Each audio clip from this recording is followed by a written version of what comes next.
ശബരിമലയിലെ സ്വർണ്ണ കവർച്ച CBI അന്വേഷിക്കണമെന്ന് വിവിധ ഹൈന്ദവ സംഘടനകൾ സെക്രട്ടേറിയറ്റിന് മുന്നിൽ നാമജപ ധർണ നടത്തി. ക്ഷേത്രങ്ങൾ ഹൈന്ദവർക്ക് വേണ്ടിയാണെന്നും കളവും മോഷണവും ഉള്ള ഇടമല്ലെന്നും VHP അന്താരാഷ്ട്ര അധ്യക്ഷൻ അഡ്വക്കേറ്റ് അലോക് കുമാർ കുറുവ സംഘത്തെ പോലും ഞെട്ടിപ്പിക്കുന്ന തട്ടിപ്പാണ് നടക്കുന്നതെന്നും വിശ്വാസികളെ വഞ്ചിച്ച കൊള്ളയാണ് നടക്കുന്നതെന്നും ശശികല ടീച്ചർ പറഞ്ഞു. ശബരിമല സംരക്ഷണത്തിന് നേതൃത്വം നൽകാനാണ് തലസ്ഥാനത്ത് ഹൈന്ദവ വിശ്വാസികൾ ഒത്തുചേർന്നത്. ശബരിമലയിലെ സ്വർണ്ണക്കവർച്ച CBI അന്വേഷിക്കണമെന്ന് ഹൈന്ദവ സംഘടനകൾ ആവശ്യപ്പെട്ടു. വിവിധ ഹൈന്ദവ സംഘടനകൾ സെക്രട്ടേറിയറ്റിന് മുന്നിൽ നാമജപ ധർണ നടത്തി.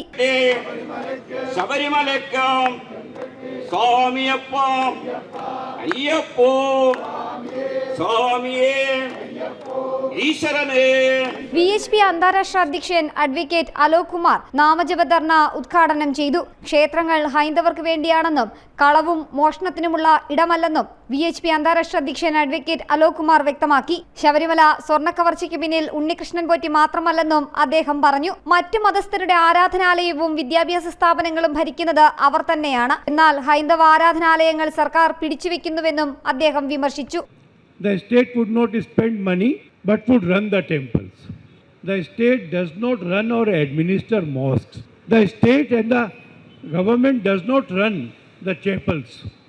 If you do not run temples, if you do not run the religious places of other religions, why have you selected only the Hindus for such kind behavior?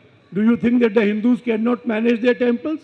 Kuruva സംഘത്തെ പോലും ഞെട്ടിപ്പിക്കുന്ന തട്ടിപ്പാണ് ശബരിമലയിൽ നടന്നതെന്ന് ഹിന്ദു ഐക്യവേദി മുഖ്യ രക്ഷാധികാരി KP ശശികല ടീച്ചർ പറഞ്ഞു. വിശ്വാസികളെ വഞ്ചിച്ച കൊള്ളയാണ് നടക്കുന്നത്.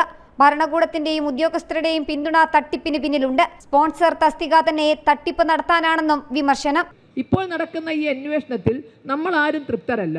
കാരണം ആരാണോ മോഷണത്തിന് നേതൃത്വം കൊടുത്തത് അവരെ ഭയന്ന് നിൽക്കുന്ന ഒരു സംവിധാനത്തിന് എത്ര കൂടുതൽ അന്വേഷിച്ച് മുന്നോട്ട് പോകാൻ സാധിക്കും?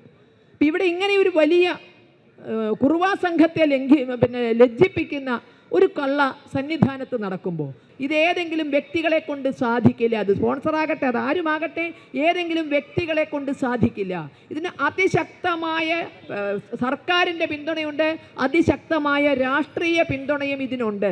ശബരിമല കർമ്മസമിതി, ക്ഷേത്ര സംരക്ഷണ സമിതി, ഹിന്ദു ഐക്യവേദി, വിശ്വ ഹിന്ദു പരിഷത്ത്, ശബരിമല അയ്യപ്പ സേവാ സമാജം എന്നീ ഹൈന്ദവ സംഘടനകൾ നാമജപ ധർണയിൽ പങ്കെടുത്തു. ജനം, തിരുവനന്തപുരം.